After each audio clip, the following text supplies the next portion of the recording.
Bueno, buenos días. Continuamos con la próxima conferencia.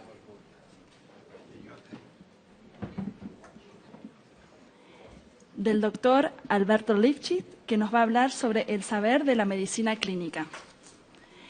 El doctor Alberto es médico cirujano, egresado de la Facultad de Medicina de la UNAM y es especialista en medicina interna por el Instituto Mexicano del Seguro Social, recertificado por el Consejo Mexicano de Medicina Interna.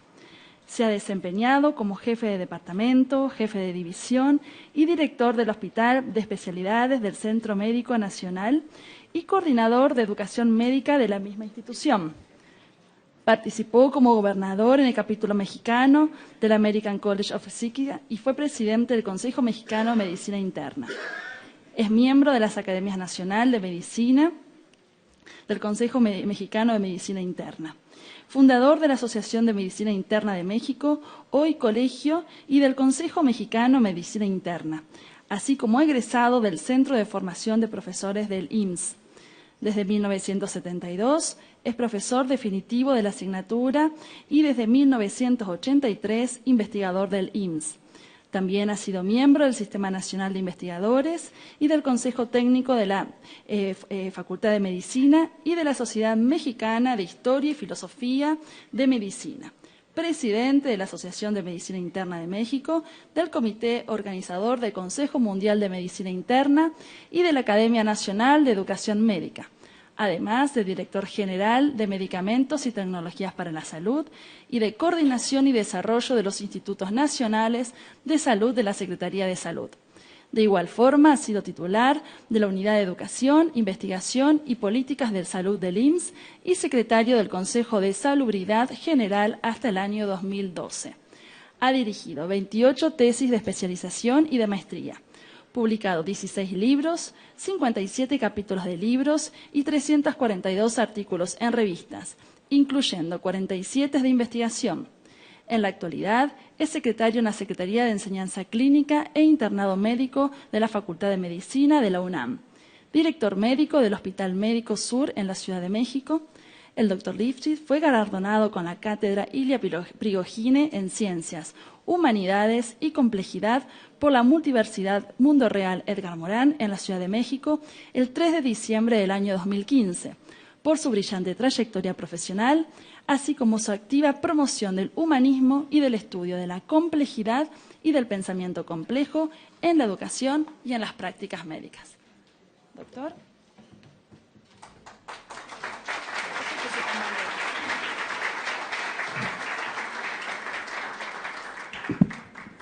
Bueno, muchas gracias por la generosa presentación.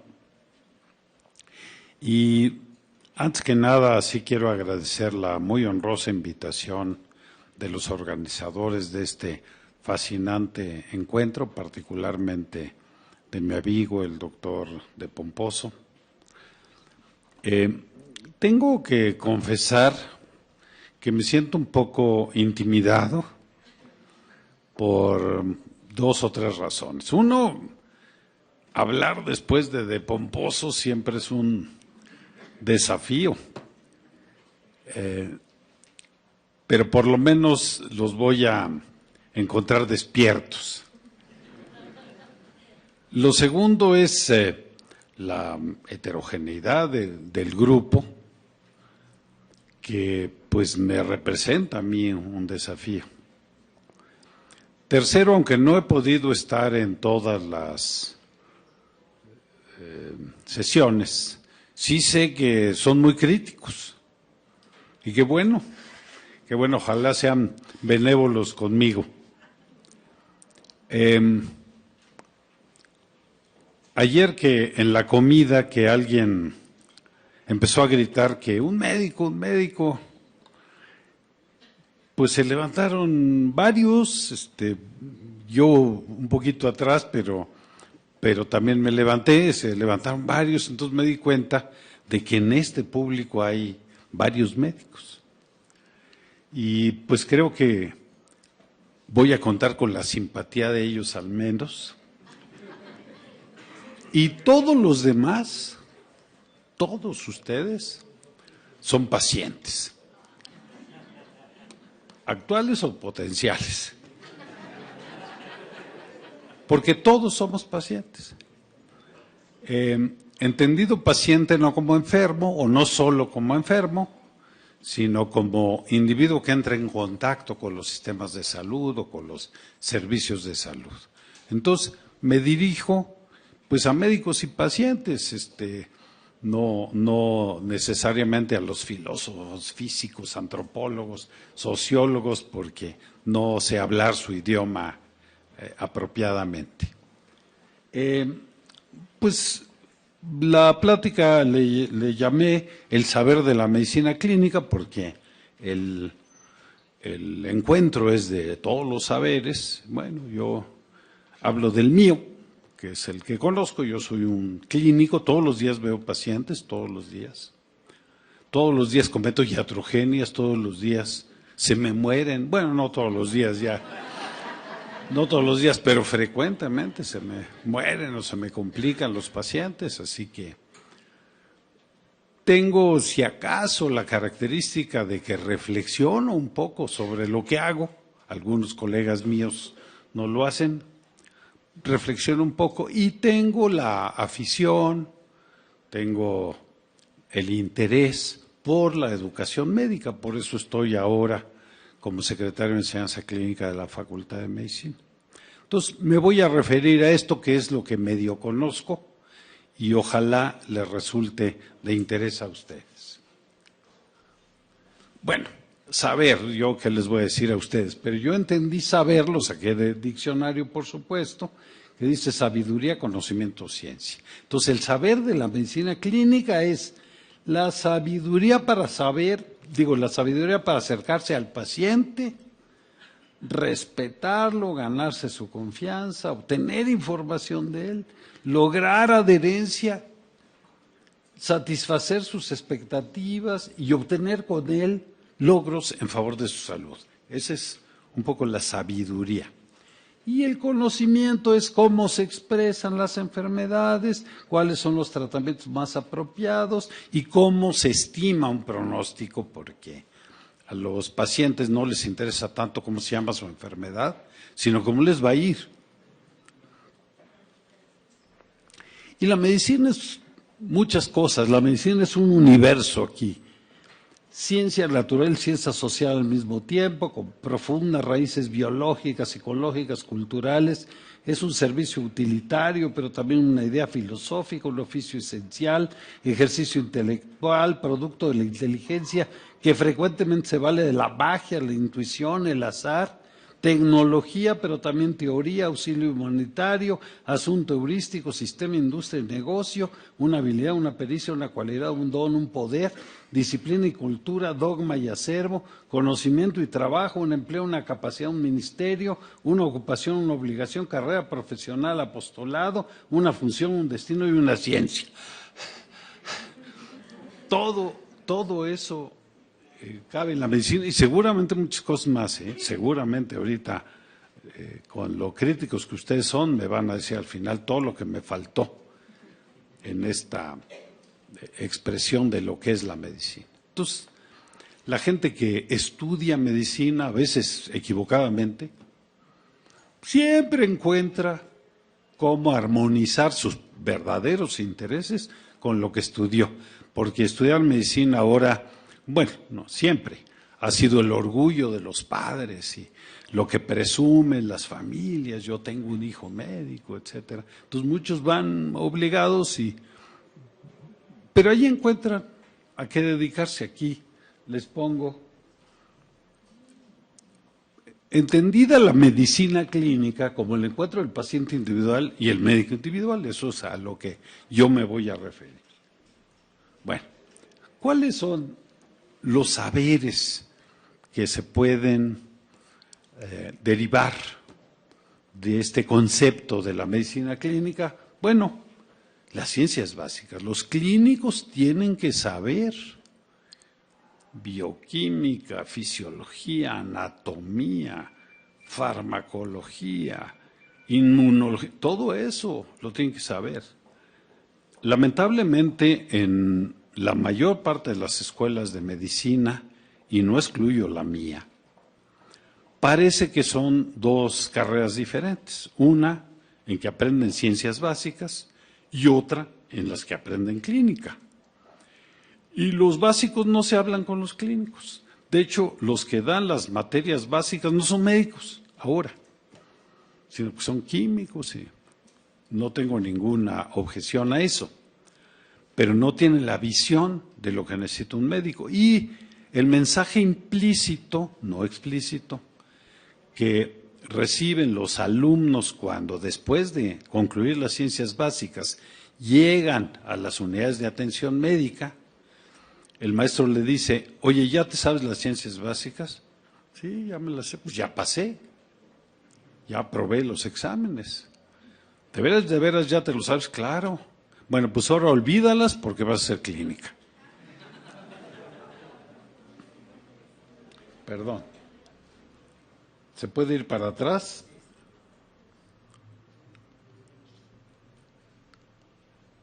Bueno, otro saber es cómo acercarse y comunicarse. Los médicos somos muy malos para comunicarnos. Y es una vergüenza porque es una habilidad fundamental que el paciente nos entienda lo que le estamos diciendo. Yo veo cuando entrevistan a los colegas en los medios de difusión,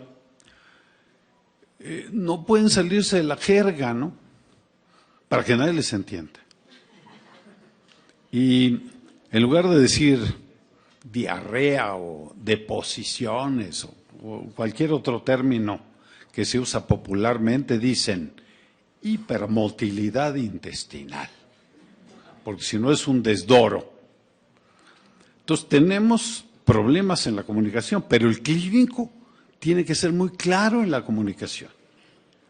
Luego, tiene uno que saber la nosología, el invento que se ha hecho de las enfermedades, las tiene uno que conocer, porque tiene uno que saber si lo que el paciente tiene se parece a las enfermedades que se han descrito. Y por analogía, la mayor parte de los diagnósticos se hacen. Ciertamente la analogía tiene sus límites y los novatos, que a veces estudian los libros y van a ver a los pacientes, se percatan de que los pacientes no leyeron los libros y que se enferman como quieren. Y entonces entra uno en un conflicto. Luego, la propedéutica, en medicina le llamamos propedéutica a todos los procedimientos para recolectar información a partir del paciente. Se le llama interrogatorio, aunque el término se parece más a lo que se hace en los separos de la policía judicial, y hay toda una tendencia a más bien hablar de conversación. Y la otra es la exploración física, el revisar a los pacientes de arriba abajo. Esa es la propedéutica, sacar información a partir del paciente, lo que me diga y lo que yo pueda encontrar. Luego, la experiencia clínica, es muy difícil ser clínico si uno no ha tenido experiencia. Los jóvenes tienen muchos problemas para ser clínico. Pueden ser otras cosas, pero les cuesta mucho trabajo ser clínicos. Luego, el razonamiento clínico, cómo manejar estos datos, es todo un arte, todo un arte. Y luego, las decisiones, porque los clínicos somos tomadores de decisiones. Es decir, le voy a dar tratamiento, me voy a esperar. Le voy a dar tratamiento, pero ¿qué tratamiento le voy a dar? ¿Por cuánto tiempo? ¿Cuál de todos voy a escoger? En fin. Y uno puede ver la clínica ciertamente como un cuerpo de conocimientos, pero también como la habilidad para entender a los pacientes, con la actitud que equivale a la disposición de veras ayudarlos, de veras ayudarlos. Y competencia o un conjunto de competencias que ahora se habla mucho de esto. ¿Qué pasó? Algo pasó. Ahí está. Entonces, uno puede ver a la clínica como la aplicación del método científico. Nos han convencido a los clínicos de que somos científicos. La aplicación del método científico a la solución de los problemas del paciente, como la aplicación de conocimientos generados por la ciencia a la solución de los problemas del paciente, pero también como una actividad generadora de conocimiento. En la clínica, no todos mis colegas están habituados a esto, pero en la clínica se va generando conocimiento, se va enriqueciendo la profesión, se va enriqueciendo la especialidad. Bueno, y la clínica tiene sus preferencias. Por ejemplo, se enfoca al enfermo y no a la enfermedad. Ya hay un viejo aforismo que dice, no hay enfermedades sino enfermos, ¿no? Para la clínica lo importante es el enfermo. Y hemos cometido algunos errores de identificar a los pacientes por la enfermedad que tienen o por el casillero en el que lo acomodamos. El organismo, hablo en su conjunto, y no los órganos. También hemos dividido esto que decía Alexander, de la división del trabajo, digo, es una necesidad, pero hemos dividido a los pacientes en pedazos. Y hay gente que tiene especialidad de 10 gramos de paciente, los ojos, no sé cuánto pesan los ojos, pero por ahí. Eso es lo que les interesa del paciente y todo lo demás se olvida, ¿no? La persona, ya no es el paciente, es la persona y no sus padecimientos. Los individuos y no los aparatos y sistemas. La extensión y no la profundidad, lo tengo que ver en su extensión y no solo una parte, aunque sea en profundidad. Si hay quien deba hacer eso, no lo niego. Los sujetos y no los objetos. Y las propias habilidades y no los artefactos. Ahora, con la emergencia abrumadora de la tecnología, pues ya los médicos nada más manejadores de aparatos y interpretadores de resultados, ¿no? Es más, alguien me los interpreta y me los manda. Ya no necesito yo ni siquiera verlos. Ahora, ¿por qué cabe esto dentro de la complejidad? Yo no soy un experto en complejidad, estoy contagiado, pero no he desarrollado la enfermedad todavía. Me han inoculado, pero pues todavía no la entiendo bien, pero sí veo que, bueno, no hay enfermedades sino enfermos, ya lo habíamos mencionado, toda esta tensión entre unicausalidad y multicausalidad. Cuando yo me formé, el paradigma dominante era lo etiológico. Vamos a dar tratamiento etiológico, vamos a hacer diagnóstico etiológico. Vamos a combatir la causa, no combatir la enfermedad ni los síntomas, la causa, porque si no nunca se acaba. Y va uno descubriendo que no hay una causa, sino siempre hay muchas. ¿Y cuál causa? ¿A cuál causa me dirijo? ¿Cómo las combato? Luego, que el todo es más que la suma de sus partes, ya lo traté de ilustrar hace un rato. La importancia de lo subjetivo, no puede uno cerrar los ojos a los temores, anhelos, preocupaciones, aprensiones de los enfermos y las propias. Esto que nos quieren enseñar a ser muy objetivos, no involucrarnos afectivamente con los pacientes porque perdemos capacidad de decisión, pues lo cierto es que no se puede. Uno sufre con los pacientes, se alegra con los pacientes, no se puede ser totalmente objetivo, ni es conveniente. Yo creo que hay que convivir con los pacientes, hay que sufrir con ellos. Luego, la comorbilidad. Hoy, la regla es que los pacientes no tengan una sola enfermedad, tengan varias simultáneas. Esa es la regla. Entonces, eso trae una complejidad especial porque ¿a cuál atiendo primero? Si atiendo una, afecto a la otra, ¿qué tratamiento? El tratamiento de una puede afectar a la otra, etcétera. Luego, la polifarmacia, dicen que hoy un individuo de 50 años o más, aunque esté sano, ya toma 4 o 5 medicamentos. Sano, ¿eh? No estoy hablando de los enfermos. Los enfermos toman 10, 20 medicamentos. El papel limitado de los medicamentos, creer que todo se cura con medicinas, el estado de ánimo, la belleza, la obesidad, el apetito. Y esto, aunque creo que ya se desgastó un poco el término, pero pues el conflicto entre el reduccionismo y el holismo, y luego con la enfermedad hay una serie de concomitantes que uno tiene que saber entender. Por ejemplo, al mismo tiempo que la persona se enferma, está envejeciendo. ¿Y qué parte de lo que siente es porque está envejeciendo y qué parte es porque está enfermo? La aterosclerosis, ¿es enfermedad o es envejecimiento?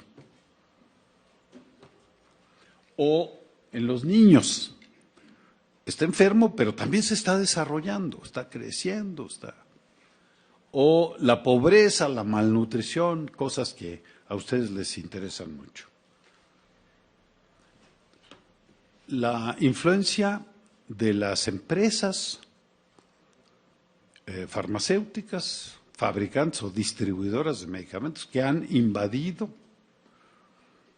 la educación continua de los médicos, porque no hay quien financie la educación continua de los médicos. Es la industria farmacéutica la que los financia, entonces la sesga. Hoy hay algunos intentos de regular esto, pero no está totalmente regulado. Y fíjense, esta es una gráfica de comorbilidades, el número de enfermedades que tienen según la edad. Entonces vean, los individuos de 85 años pueden tener 8 enfermedades simultáneas o más. 8 enfermedades simultáneas o más, relacionadas o independientes, pero simultáneas. Aquí se contrastan dos épocas, pues la época romántica en que ustedes ven al médico ahí preocupado por su paciente y tal vez una ilustración de lo que puede ser una parte de la medicina contemporánea. Uno diría que la diferencia es tecnológica, pero si ustedes se fijan bien, no solo eso. Vean al médico aquí haciendo mutis, dejando al paciente en manos de los artefactos. Después regresará a ver los registros, a ver qué marcaron estos aparatos. Y esto del diagnóstico sin examinar al paciente, también una costumbre que uno ve, es que el paciente le habla al médico y le dice, oye doctor, me duele la cabeza. Y el médico le dice, pues tómate una tomografía y me la mandas. Ni siquiera ven a que te vea, o tráeme la tomografía, me la mandas, ¿para qué te veo? Con la tomografía. Ciertamente no es nuevo, porque aquí les puse 2 ilustraciones de lo que era la uroscopía, en que el médico, viendo la orina, sin ver al paciente, viendo la orina, podía decir que tenía el paciente. Y existía también la coproscopía, en que los excrementos se tendían sobre la mesa y el médico examinaba los excrementos y con eso hacía diagnósticos.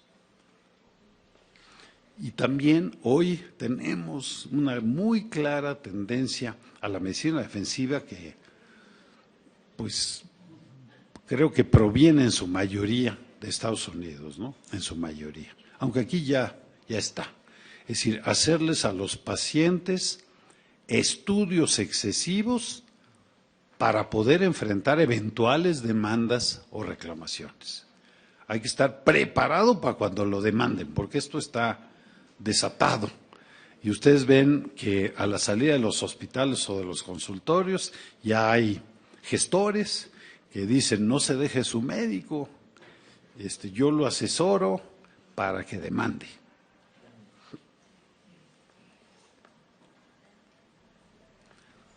Esto lo conocen ustedes mejor que yo, pero si ustedes ven el avance el avance científico y tecnológico lleva una pendiente, pues que se va acercando a la vertical, y el avance normativo y ético, aunque lleva ahí su pendiente, va con dificultades avanzando, pero la brecha se va aumentando.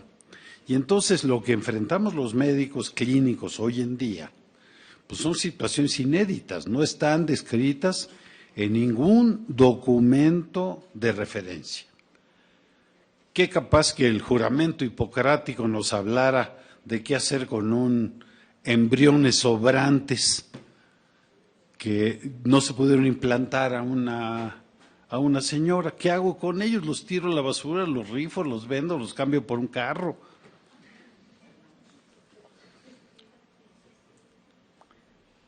Y por otro lado, esta idea de una evolución lineal, la batería está agotándose,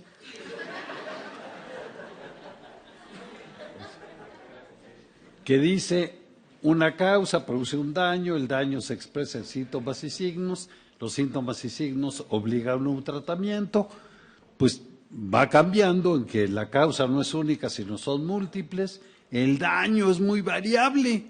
Las mismas causas en un individuo producen un cierto daño y en otro individuo producen otro daño. Depende de muchas otras variables.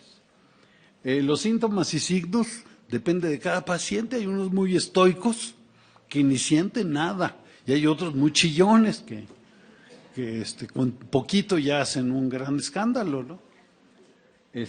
Luego, el tratamiento. Cada enfermedad tiene varios tratamientos posibles. Por eso no es una ciencia exacta la clínica. Y luego cuando yo tengo pacientes que son físicos y químicos, no pueden entender que pues lo que hago tiene alguna probabilidad de funcionar, pero no tengo la seguridad, no tengo la certeza de que funcione, porque esto tiene tantas variables fuera de control. Entonces, el tratamiento puede ser variable y la respuesta puede ser variable porque depende de su genoma, depende de muchas cosas.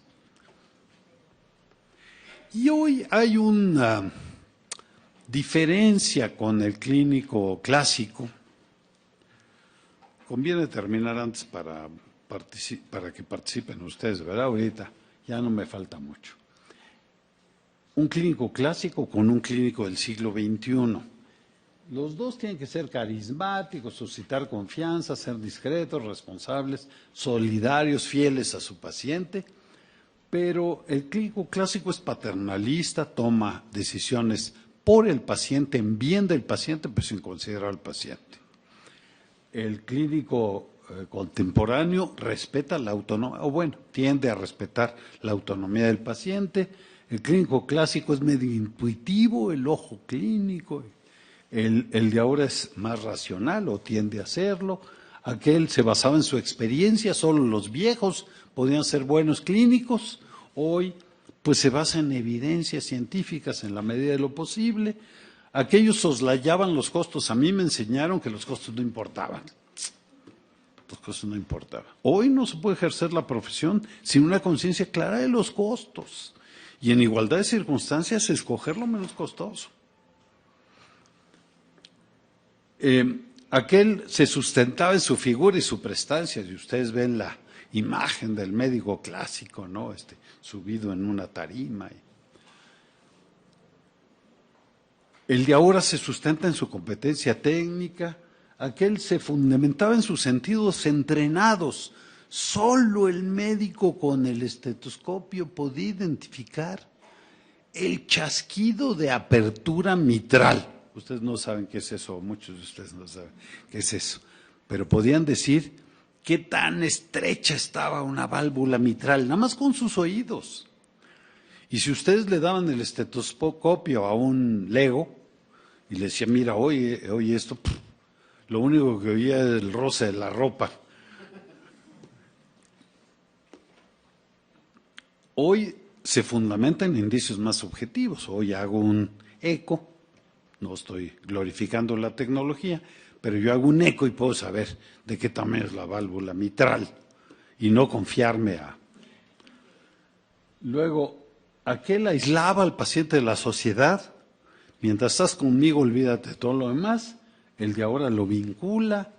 Aquel ingenuo y confiado, alguien decía, esto es lo que hay que hacer. Y pues eso lo hacía. El de ahora, escéptico, lo duda. Aquel trabajaba independientemente, el de ahora trabaja en equipo y organizaciones. Aquel elegía terapéuticas recomendadas, alguien decía, esta enfermedad se trata con esto. Yo tengo esa experiencia. El de ahora dice, no, yo exijo que esta terapéutica esté validada. Aquel hacía abstracción del contexto, el de ahora se adapta al contexto. Aquel buscaba la asociación entre signos y enfermedades. Y hay una gran cantidad de signos descritos en la clínica clásica. El signo de Back-Bordey, el signo de Osler, el signo de Giordano. Y ahora, pues ya todos esos pasaron a la historia, porque tienen muy poca sensibilidad, muy poca especificidad, muy poco valor de predicción. Entonces, ahora se exige que esta asociación tenga una validación estadística por lo menos. Y también se recupera el papel central del paciente. Créanlo o no, se perdió esto en una época, no muy reciente, ¿eh? La estrella es el médico, si no es que el hospital, el seguro y el paciente. Yo estuve muchos años en Centro Médico Nacional, que en un tiempo fue de vanguardia, pero por ejemplo tiene estacionamiento para el personal, pero no tiene estacionamiento para los pacientes. Los pacientes no son importantes. Bueno. Iba yo a hablar algo del aprendizaje clínico, pero creo que ya no. Y nada más concluyo para dar margen a discusión. El aforismo, uno de los aforismos hipocráticos más reconocidos, esta es una traducción que no sé si es apropiada, pero es de las más conocidas, que dice, la vida es breve, el arte largo, la ocasión fugaz, el experimento riesgoso y la decisión difícil. Lo pueden adaptar a lo que sea, pero yo lo adscribo a la clínica, al arte de la clínica. Más recientemente, unos autores contemporáneos hicieron una propuesta un poco más moderna y dicen ellos, bueno, la naturaleza es probabilística, la información incompleta, los desenlaces valiosos, los recursos limitados y las decisiones inevitables. Así es como hay que actuar ahora. Y yo todavía me atreví a hacer una reelaboración, perdón por la frivolidad, hacer una reelaboración que dice, las causas van coligadas, la respuesta es caprichosa, los síntomas bizarros, la expresión es barroca, las interacciones complejas, las necesidades ocultas, las decisiones inciertas y la obligación es inexcusable. Bueno, les agradezco su atención y estoy a sus órdenes.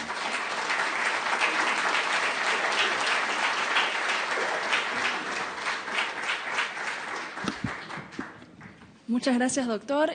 Bueno, empezamos con las preguntas.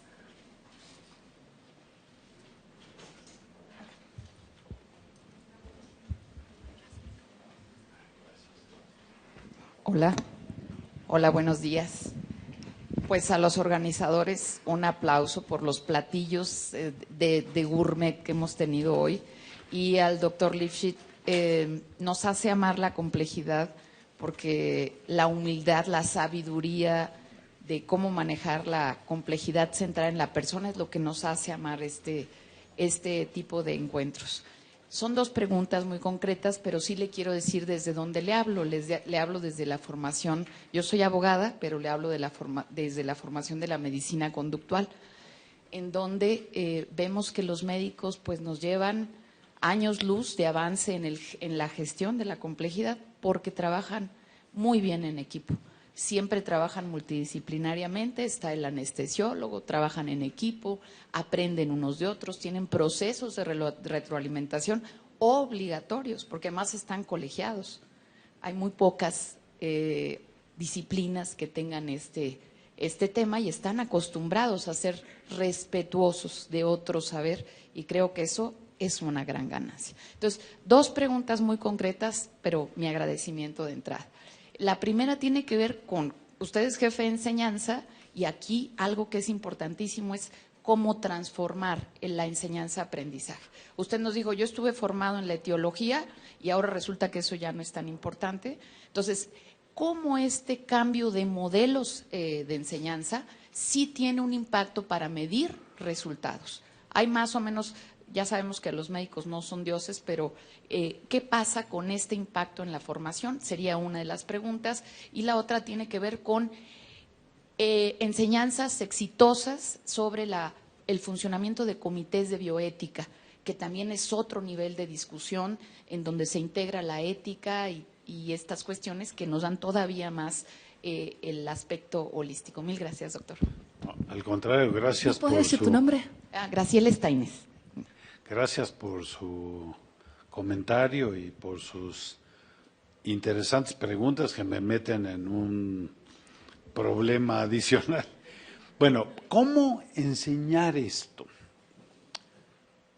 Me parece que el problema pues tiene que empezar con los profesores, porque nuestros profesores hoy en día no están convencidos de que así deban ser las cosas, y hay muchas fuerzas en contra de eso. Por ejemplo,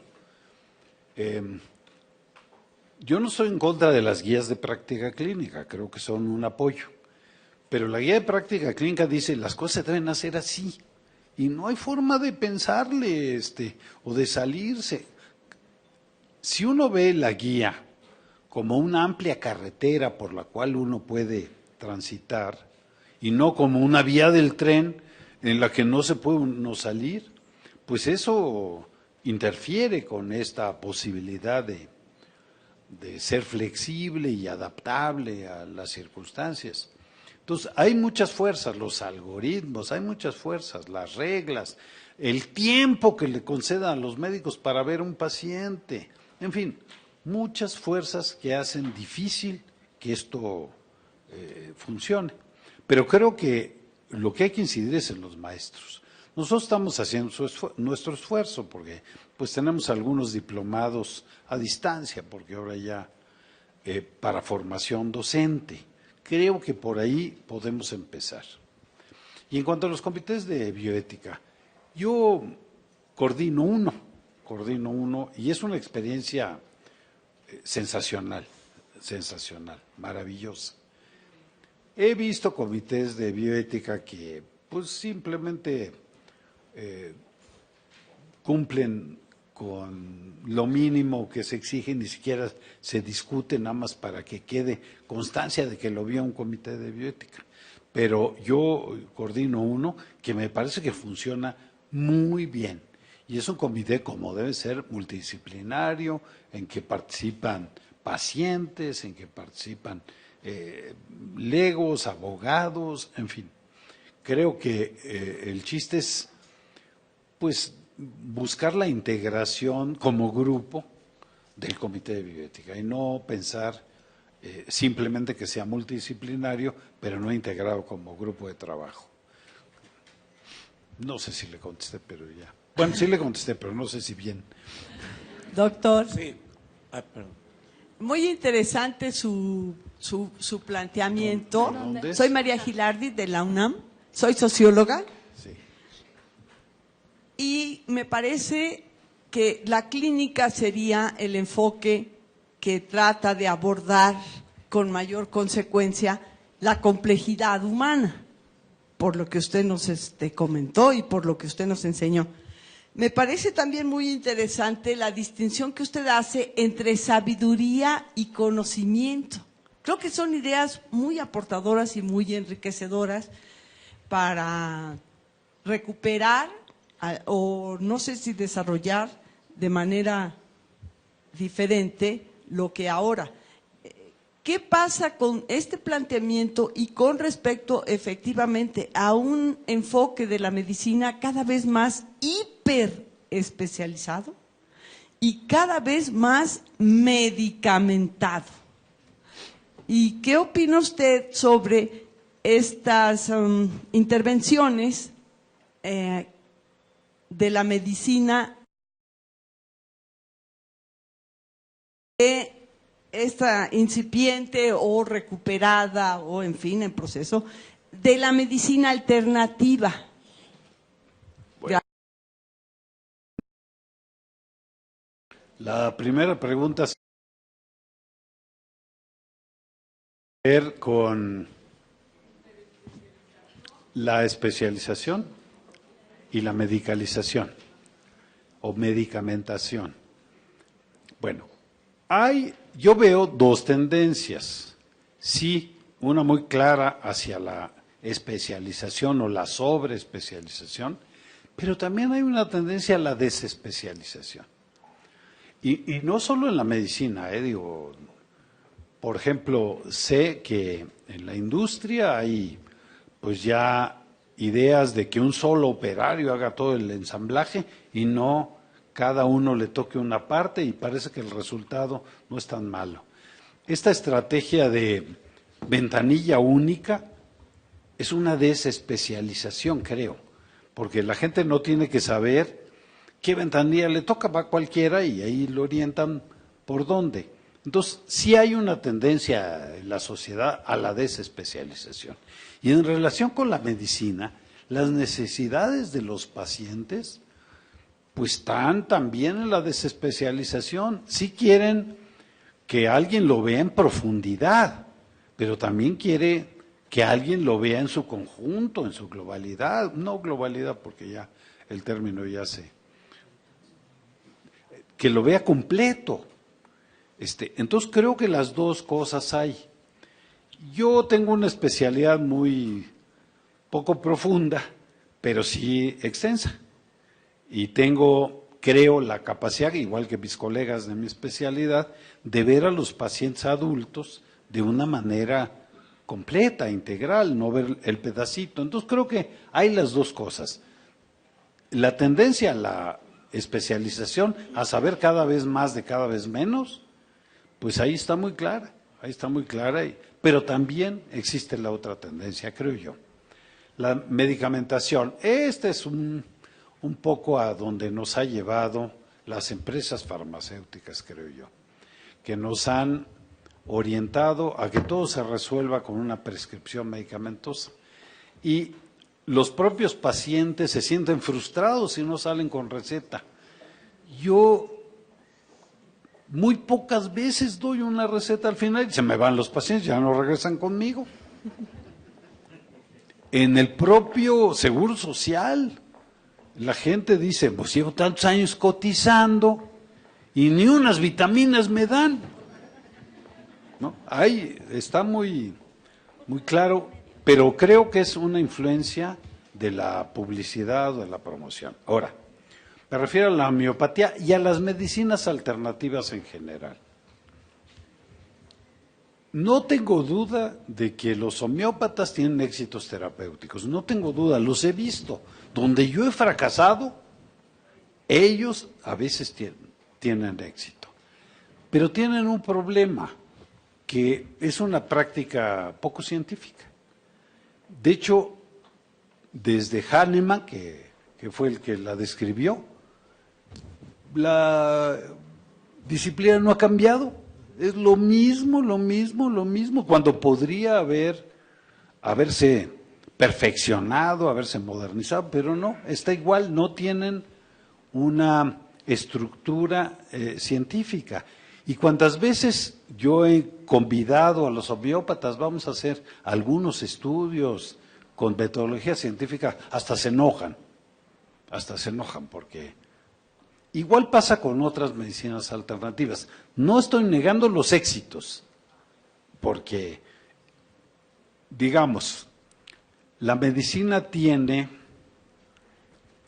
por lo menos 2.500 años, si contamos desde Hipócrates, pero mucho más si contamos desde que el primer ser humano quiso ayudar a un enfermo, mucho más. Es una de las profesiones más antiguas. Alguien dice que es la segunda profesión más antigua del mundo. Bueno, es una de las profesiones más antiguas y durante muchos años careció de efectividad terapéutica.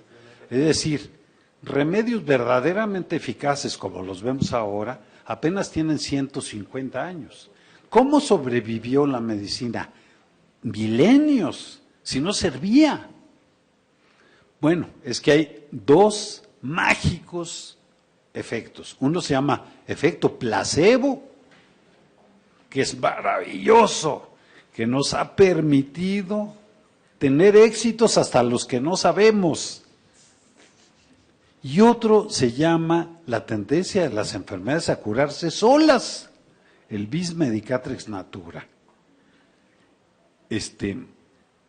Todos ustedes han tenido enfermedades que se curan solas o a pesar de los médicos, se curan. Entonces, creo que eso explica también algunos de los éxitos de las medicinas alternativas que no tienen un sustento científico sólido. Acá Doctor, bueno, Juan Ruiz, yo soy pediatra, vengo de Los Mochis, Sinaloa. Me agrada ahorita ver y escuchar lo que usted está comentando y me agrada ver que el doctor del Pomposo pues está frente a usted, ¿verdad? ¿Por qué digo esto? Porque el doctor del Pomposo dijo que para él el mal era un misterio, pero si no estoy equivocado, creo que así lo dijo. Y no quisiera decir presumiblemente que haríamos a lo mejor un triángulo medio vicioso, usted dos y yo, que soy médico también, un círculo vicioso, pero yo veo, bueno, para mí, claro, ¿no? Para mí no es un misterio, pues, el mar, ¿no? Si lo veo un punto así, a lo mejor demasiado pragmático, pues yo el mal lo convierto en lo que es la comprensión del dolor. Cuando yo comprendo el dolor, que es el dolor físico, que ahí está y se puede medir aproximadamente, pues, y está el dolor psicológico, que ese a veces es imposible de medir. Entonces yo creo que ya yo me sitúo en un lugar que para mí no tiene misterio, pues el mal, lo malo, ¿no? Ahí es donde yo quisiera la opinión de usted y bueno, también la opinión del doctor del Pomposo. Donde a lo mejor para mí puede ser un misterio es en esa comprensión del mal. Si me voy hasta los orígenes que estudió tan atinadamente Alexander Oparin, cuando empezó a estudiar el origen de la vida, los coacervados, el intercambio de nutrientes en un coacervado a otro, hasta desembocar en esa maravilla que se llama célula. Y entonces, como la célula empieza a formar su mecanismo de defensa, y ya son después 1.000 células, 1.000 millones de células, 100.000 millones de neuronas que tenemos en el cerebro, y entonces viene algo que se llama irritabilidad, que va junto con pegado con la agresión.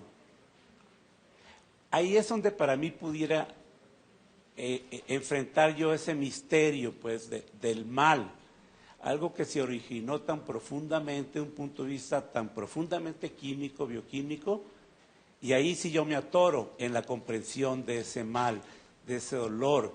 Si es también parte a esa tendencia natural que también usted mencionó hace un momento, tendencia natural pues, de nuestra naturaleza humana o de nuestra naturaleza como ser vivo, como un ser vivo de compuestos orgánicos, pues, ¿no? El John famoso, ¿no? Entonces, bueno, la pregunta es si usted ¿comparte o qué opinión tiene respecto a ese misterio que mencionaba el doctor del Pomposo? Gracias. Bueno, como yo no fui el que dije que el mal era un misterio, yo quisiera que el doctor de Pomposo lo contestara. Y luego usted ¿qué opina, no? En la práctica clínica eso se llama batear al paciente, ¿verdad? Pero bueno, permítame, gracias. No, lo que hay que aclarar es que, así simplonamente hablando, hay dos tipos de mal: el mal físico, el que habla usted, y el mal moral, ¿sí? Y yo mencionaba, cuando hablaba de eso, que a mí me deja boquiabierto y sin palabras cuando ve uno la hazaña con la que algunos seres humanos tratan a otros seres humanos. Ese mal para mí es abismal. No puedo entender, ni con todos los neurotransmisores, ni con toda la bioquímica molecular, cómo un ser humano puede encontrar fruición en ver sufrir a otro ser humano. Y sí se da. No estoy hablando de un cuento chino, estoy hablando de cosas que por lo menos en el siglo XX provocaron 100 millones de muertos, más. Entonces, no es un mito o una cosa así, ¿no? Que guardan una relación, sí, casi siempre vienen mezclados el dolor, el mal físico y el mal moral, ¿verdad? Pero creo yo que la parte misteriosa está en eso. Y cuidado, aclaro, misterio no quiere decir una puerta cerrada ante la que no podemos decir nada y ya, ¿no? No, para mí el misterio es una puerta ampliamente abierta en donde se encuentra lo único que realmente vale la pena, porque nunca acaba, ¿sí? Que, bueno, yo personalmente encuentro la cuna donde más puede florecer el amor. Pero creo yo que es a eso a lo que me refería cuando hablaba yo del mal como un misterio, ¿sí? No, como un misterio. Una incógnita a la larga se podrá resolver, se podrá contestar. Habrá maneras de contestarla. Pero un misterio nunca vamos a acabar de responderlo. Me parece profundamente complejo por eso. Bueno, doy mi opinión porque me la pidieron. El mal como un concepto filosófico, yo no me atrevo a analizarlo, pero ya el doctor de Pomposo lo dijo. Pero como clínico, sí, yo igual que usted, enfrento el mal. De hecho, luchamos contra el mal como clínicos, luchamos contra eso. Y siempre tienes un misterio. No es tan claro lo que está ocurriendo. Por ejemplo, las múltiples variables que influyen en la percepción del dolor. Un montón. Uno es el daño tisular, pero hay muchas otras cosas alrededor que pues son un poco misteriosas y que la habilidad del clínico tiene que ir escudriñando, ¿no? Entonces, creo que sí, ahí está el mal y lo vemos usted y yo, usted en sus niños y yo en mis adultos, pero siempre tiene su misterio, porque no lo podemos interpretar a plenitud. Esa es mi opinión. Una más, allá. Buenas tardes. Doctor, yo tengo una inquietud. Allá. Levanta. No veo. Mercedes del Valle. Ah, Ya. No soy médico y pocas veces he sido paciente. Soy mamá, entonces pues he ejercido la clínica, como la mayoría de las mamás aquí. Y algo que creo que es una realidad de nuestra civilización es que nos hemos, por las causas que sean, separado completamente de nuestro cuerpo y de nuestra capacidad de saber qué nos pasa y qué necesitamos. ¿Cómo podría la clínica del siglo XXI contribuir a que los individuos recuperemos esa autoridad, ese dominio sobre el cuerpo, ese reconocernos como sujetos y como responsables de nuestra salud y que empecemos a romper esta dinámica de consumismo, de ser un paciente consumista, ignorante completamente de lo que le sucede y a expensas de que alguien le dé una pastillita para que le quite lo que a lo mejor su cuerpo le está queriendo comunicar? Comparto totalmente su preocupación por este aspecto. históricamente le hemos faltado al respeto a los pacientes. Los hemos menospreciado, los hemos ninguneado, los hemos sometido. La relación médico-paciente históricamente ha sido una relación totalmente asimétrica, en que el paciente nada más tiene que obedecer, es lo único que tiene que hacer. Por fortuna, la situación ha cambiado a partir pues de que uno se percata de que esto no es apropiado. La opinión del paciente, la participación del paciente es fundamental y muchas veces el propio paciente puede resolver el problema. Yo tengo un librito por ahí que, pues no sé si está agotado, no lo quisieron distribuir, que se llama Usted decide. Va dirigido a los pacientes. Usted decide, es de McGraw-Hill, salió hace algunos años, ya no se encuentra, en que le dice al paciente cómo puede él atenderse solo, qué puede hacer él solo por sus enfermedades y cuándo sí, pues ni modo, hay que ir al médico, hay que buscar ayuda. Entonces creo que pues estamos saliendo un poco de esa época en que el paciente se le menospreció, se le marginó, se le faltó al respeto. Creo que poco a poco va saliendo. No todos mis colegas lo hacen así, digo, lo reconozco, pero pues yo no puedo responder por todos. Doctor. Bueno, una última pregunta porque se nos acaba el tiempo, ¿sí? Muchas gracias. Soy Esteban Amaro, psicoterapeuta gestal. Felicito su conferencia, doctor. Y tengo dos preguntas. Primeramente, basándome en Hipócrates, que dice él, tu medicina sea tu alimento sea tu medicina. Y segundo, de Claude Bernard.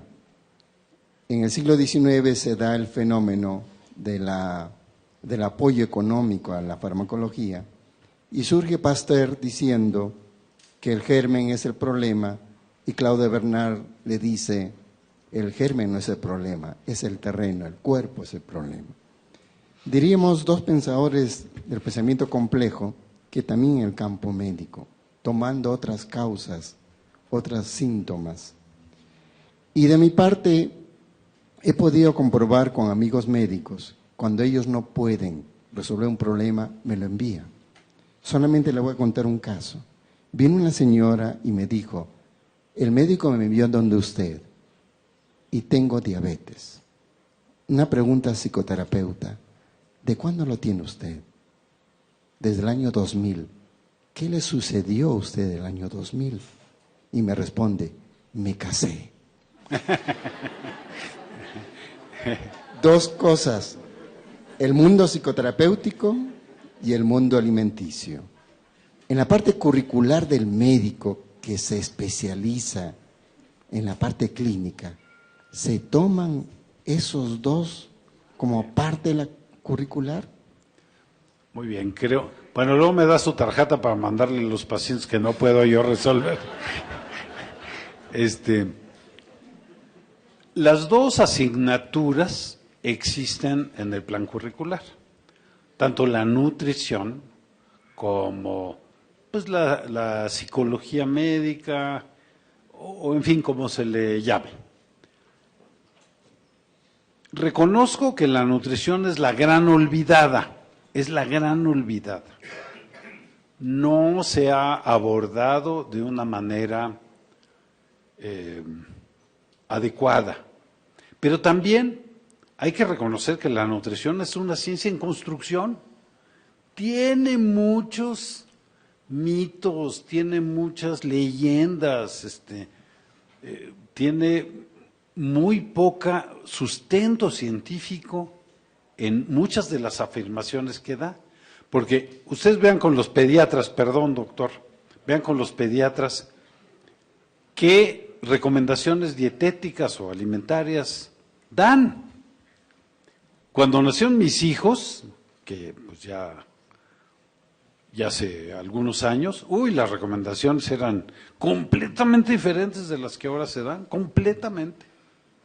Entonces, porque no se ha acabado de construir esa ciencia, creo yo.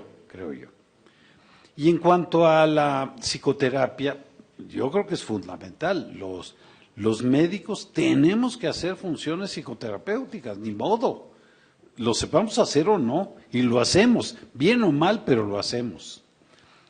Sí forma parte del currículo, aunque me parece que aprenderlo a través de una asignatura, pues no es la mejor manera, ¿no? La mejor manera es, pues, enfrentarlo y con asesoría, con retroinformación, en fin. Eso. Ese es parte del mito, ¿no?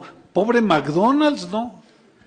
McDonald's es lo peor que se ha dado y los pobres ahí le ponen ensaladas y tratan de cambiarle para perder un poco ese estigma. Pero hay muchas cosas inciertas en la nutrición, hay muchas creencias en relación con la nutrición. Y la psicoterapia, pues yo admito que es fundamental, que es importantísima. Yo también tengo pacientes que no he podido resolver y que me ayuda un psicoterapeuta, sí los tengo. Bueno, muchas gracias. Podemos continuar conversando con el doctor en el momento del almuerzo.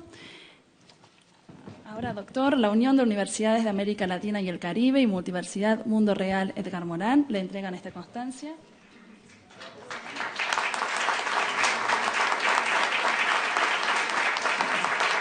Doctor.